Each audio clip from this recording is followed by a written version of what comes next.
আসসালামু আলাইকুম। এসএসসি 2026 এর ছোট, ছোট ভাই এবং বোনেরা কেমন আছো তোমরা? আজকে তোমাদের কাছে আমি শুধুমাত্র 10টা মিনিট চেয়ে নিচ্ছি। এই 10টা মিনিট তোমরা যদি মনোযোগ দিয়ে আজকের ক্লাসটি করে থাকো, আমি নিজে গ্যারান্টি দিব তোমাদের ইকোনমিক্সে 90 প্লাস মার্ক আসবে এবং 90 প্লাস মার্ক খুব ইজিলি চলে আসবে। এখন আসি, তুমি ইকোনমিক্স, তোমাদের কি মনে হয় আসলে ইকোনমিক্সে 90 প্লাস মার্ক পাওয়াটা খুব কঠিন?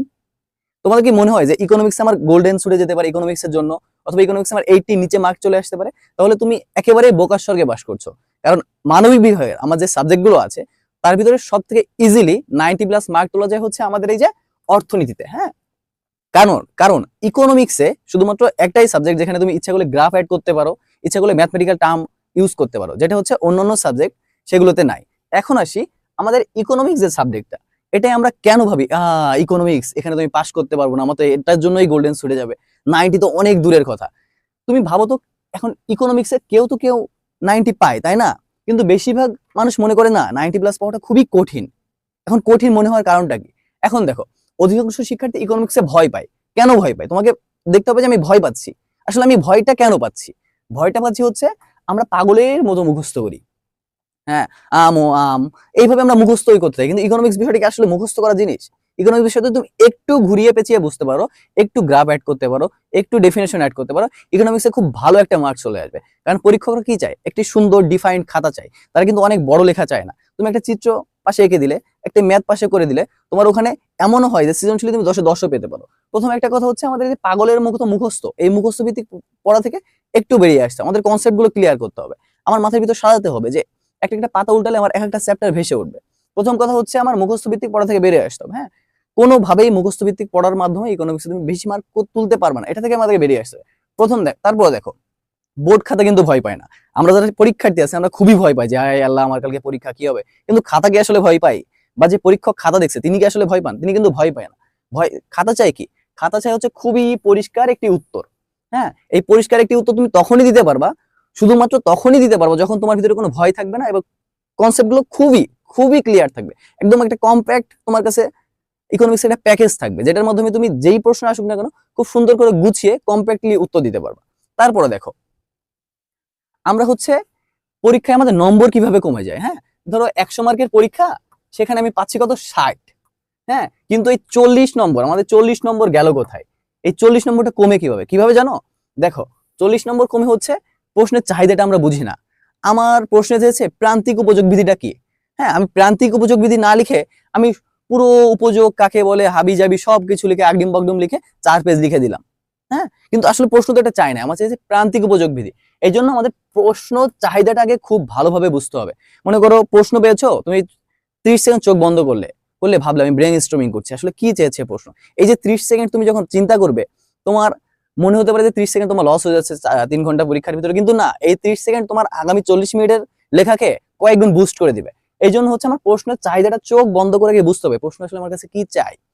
দ্বিতীয় দেখো, অগোছালো উত্তর। ওই যে প্রথমেই বললাম, আমার চেয়েছে প্রান্তিক উপযোগ বিধি, কিন্তু আমি লিখে দিচ্ছি পুরো উপযোগ। যখন আমাকে প্রান্তিক উপযোগ বিধি চাবে, আমি হ্যাঁ সুন্দর করে প্রথমে উপযোগের সংজ্ঞাটা দিলাম, তারপর লিখলাম যে প্রান্তিক উপযোগ কাকে বলে, তারপর সুন্দর করে এই যে ছক এঁকে দিয়ে আমি প্রান্তিক উপযোগকে বুঝালাম। তাহলে পরীক্ষক যখন দেখবে তখন ভাববে না, আমার এই স্টুডেন্টের ভিতরে আসলে কিছু আসে, সেই ইকোনমিক্সটা খুব ভালো বুঝে, খুব ভালো জানে। এবং তখন তোমার প্রেজেন্টেশন হবে হচ্ছে একদম ফার্স্ট ক্লাস। হ্যাঁ, তোমার প্রেজেন্টেশন একেবারে ফার্স্ট ক্লাস হয়ে যাবে। তখন পরীক্ষক নিজেই চাইবে না, দেখি আমি তার একটু মার্ক কোথায় বেশি দেওয়া যায়। হ্যাঁ, এটা গেলে হচ্ছে অগোছালো উত্তর কখনো দেয়া যাবে না। তারপর দেখো, কিওয়ার্ড বা ডায়াগ্রাম না থাকা। ইকোনমিক্সের সব থেকে ইন্টারেস্টিং বিষয়টা কি জানো? যেমন ধরো আমার ইতিহাস সামনে আসলো, ইতিহাসে কি আমার প্রথম থেকে লিখতেই হয় এই সালে এই হয়েছিল, ইনি করেছিল, সে করেছে? কিন্তু কিওয়ার্ড, ইকোনমিক্সের একটা ফ্যাক্ট হচ্ছে আমার অনেকগুলো সুন্দর সুন্দর কিওয়ার্ড আছে, যেমন চাহিদা, ক্রমহ্রাসমান উপযোগ বিধি, ক্রমবর্ধমান উপযোগ বিধি, হ্যাঁ, প্রান্তিক উপযোগ বিধি। এই যে কিওয়ার্ড এবং পাশাপাশি বিভিন্ন ডায়াগ্রাম আছে, তোমরা তো সবাই জানো, যেহেতু তোমাদের প্রিপারেশন অনেকটাই গুছিয়ে এসেছে, ডায়াগ্রাম তোমরা বুঝো। যেমন ধরো আমার উপযোগের একটা প্রশ্ন এসছে, আমি ইচ্ছা করলে, তারা ডায়াগ্রাম চাইনি কিন্তু আমি একটা ডায়াগ্রাম দিয়ে দিব, তখন হবে কি জানো? এই যে আমার ওখানে 4-এর ভিতরে আমি কত পেতাম? 3 পেতাম। 4-এর ভিতরে কত পেতাম? 3। কিন্তু যখন ওই ডায়াগ্রামটা থাকবে, ওই 4-এর ভিতরে আমি পেয়ে যাবো 1। এই যে 1, এটা তোমার হচ্ছে বোর্ডে হাজার হাজার স্টুডেন্টকে পিছিয়ে ফেলে তোমার পজিশনটা সামনে নিয়ে যাবে, যেটা তোমার সামনে সাহায্য করবে বিভিন্ন ভালো ভালো কলেজ, এনডিসি, তারপর তোমার সেন্ট জোসেফ, এগুলো তোমার একটা পজিশন নিশ্চিত করতে তোমাকে সাহায্য করবে। তাহলে আমাদের কি কি করতে হবে? প্রশ্নের চাহিদাটা খুব ভালোভাবে বুঝতে হবে প্রথমেই। তারপর অগোছালো উত্তর কখনোই দেওয়া যাবে না। আমাদের ভিতরে অনেকের একটা ধারণা আছে যে যত বেশি পেজ তত বেশি উত্তর, কিন্তু না, যত বেশি পেজ তত বেশি উত্তর না, অন্তত ইকোনমিক্সের ক্ষেত্রে না। আমাদের করতে হবে খুব সুন্দর কম্প্যাক্ট ভাবে বোঝাতে হবে, একটা দুটো ডায়াগ্রাম অ্যাড করতে হবে, তারপর আমরা প্রচুর পরিমাণে কিওয়ার্ড ইউজ করব এবং ইউজ করব ডায়াগ্রাম। সবাই বুঝতে পেরেছো আমার কথা? হ্যাঁ, এইটা হচ্ছে আমরা কি কারণে নাম্বার কিভাবে কমে যাচ্ছে, এটা হচ্ছে ফ্যাক্ট। তারপরে দেখো, তারপরে কি 90+ স্কোরার, সবাই 90 না পেলেও কিছু কিছু স্টুডেন্ট তো 90 পায়, পায় না? তারা কি আসলে ভিন গ্রহের? তারা কি আসলে অন্য বই পড়েছে? তারা কিন্তু অন্য বই পড়ে নাই। তুমি যেই বইটা পড়ো তারাও সেই বইটাই পড়েছে। এবং আমি এটাও বলতে পারি, তুমি যদি এই মেথড গুলো ফলো করো, তুমিও তোমার সামনের পরীক্ষায় 90+ পাবে। এখন দেখো, 90+ স্কোরারদের তিনটি অভ্যাস কি? তারা আগে প্রথমে দেখে কনসেপ্ট। হ্যাঁ, তারা কনসেপ্টটাকে বেশি গুরুত্ব দেয়। হ্যাঁ, আমি কত সুন্দর করে লিখছি, কত বড় করে লিখছি তারা দেখে না। তারা দেখে যে আমার আসলে কনসেপ্টটা আমি বুঝতে পেরেছি নাকি, এবং কনসেপ্ট আমি খাতায় খুব সুন্দরভাবে উপস্থাপন করতে পেরেছি নাকি। এজন্য আমাদেরকে কনসেপ্টটা খুব ভালোভাবে বুঝতে হবে। তারপর কি, উত্তর লেখার আগে 10 সেকেন্ড চিন্তা করা। ওই যে আমি একটু আগে বললাম ব্রেন স্ট্রমিং, তারা কি করে 10 সেকেন্ড চোখ বন্ধ করে চিন্তা করে যে আসলে দেখি প্রশ্নে কি চেয়েছে এবং আমার ভোকাবুলারি, আমার নলেজে কি কি আছে।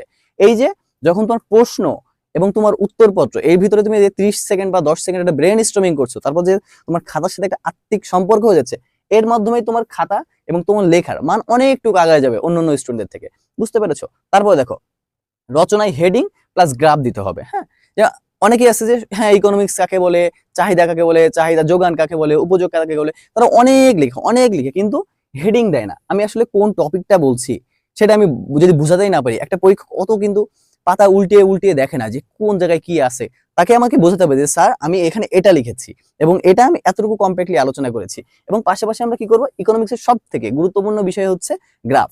হ্যাঁ, এই কলেজ এবং ইউনিভার্সিটি এবং স্কুল সব জায়গাতেই গ্রাফের একটা আলাদা প্রাধান্য সবসময় আছে। যেহেতু আমাদের সাথে যখন প্রশ্ন আসবে তখন আমরা করব কি, যদি গ্রাফ চাই তাহলে তো আমরা অবশ্যই গ্রাফ দেবো, তখন হচ্ছে গ্রাফ দেওয়াটা ফরজ।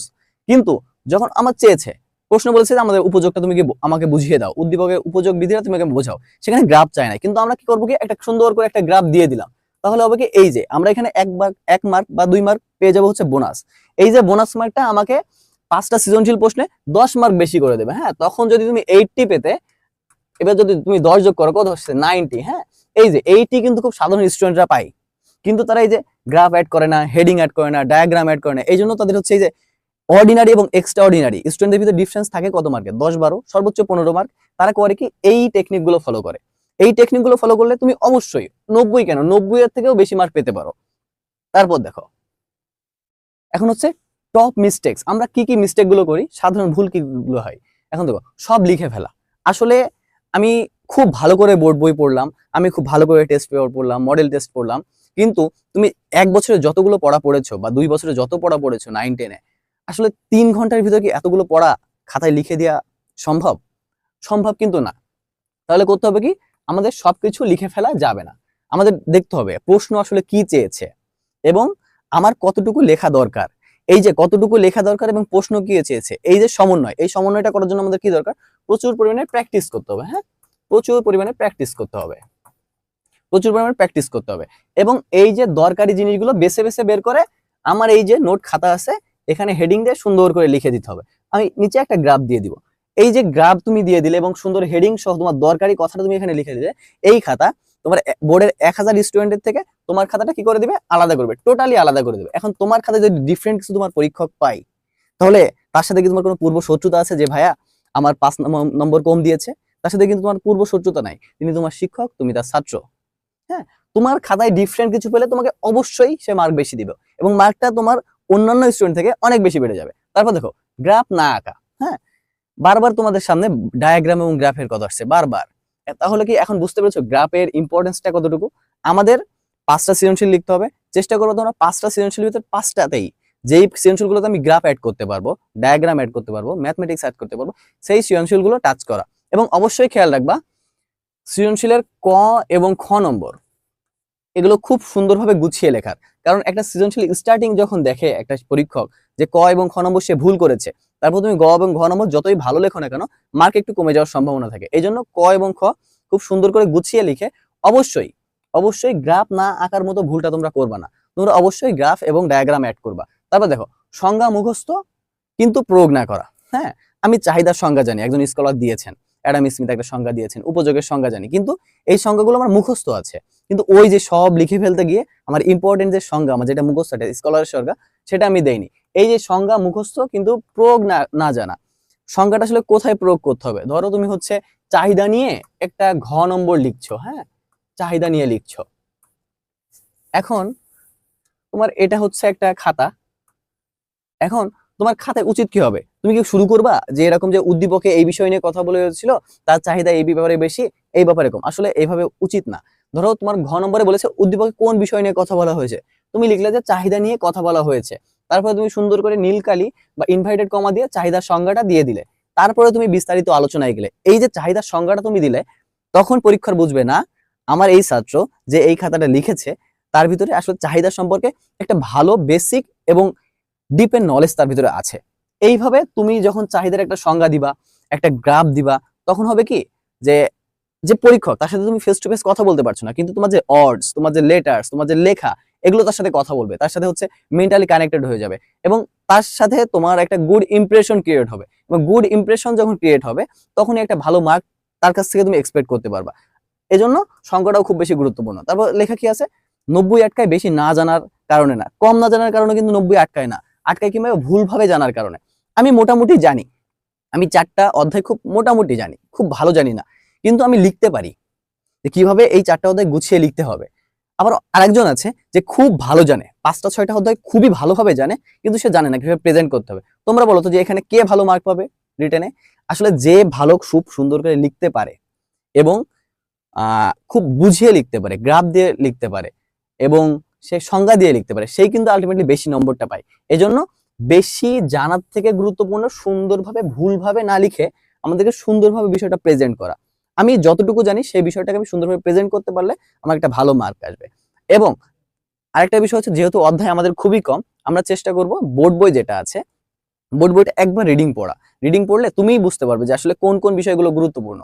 এখন মডেল টেস্ট চলে আসছে, টেস্ট পেপার চলে আসলে তুমি দেখবা যে বিগত সালে কোন কোন বোর্ড পরীক্ষাগুলো এসেছে, কোন কোন বোর্ড পরীক্ষায় কোন কোন টপিকগুলো এসেছে, মোস্ট ইম্পর্টেন্ট টপিকগুলো রিপিটেডলি চলে আসে, এইগুলো তখন এমফাসিস করবা। এইভাবে তুমি বুঝতে পারবা যে টপ মোস্ট ইম্পর্টেন্ট টপিক কোনগুলো।